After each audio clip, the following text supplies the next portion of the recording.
Penyaluran paket sembako pemerintah Kota Palembang memasuki tahap keempat, yang diberikan pada 85.252 keluarga di 109 kelurahan dan 18 kecamatan.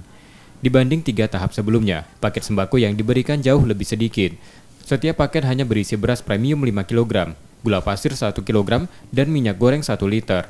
Paket sembako yang diberikan untuk keluarga miskin baru di Palembang ini, dari dana insentif daerah yang diberikan pemerintah pusat.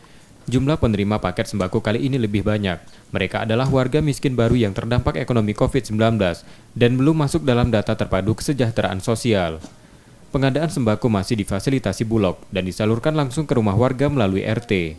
Semuanya seperti biasa, tahap 1 dan 2, hanya komoditinya yang berbeda. Kurang Pak ya dari sebelumnya? Ya, tadinya kan 10 kg beras, 2 liter minyak, 2 kg terigu, terus gula, sekarang hanya 5 kg beras, 1 kg gula dan 1 liter minyak. Karena dananya ya, kita yang diterima juga lebih banyak ini, 85 ribuan. Sebelumnya bantuan paket sembako telah disalurkan sejak penerapan PSBB di Palembang April silam.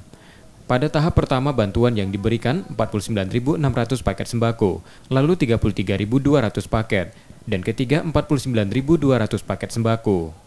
Rizky Nurmizan, Kompas TV, Palembang.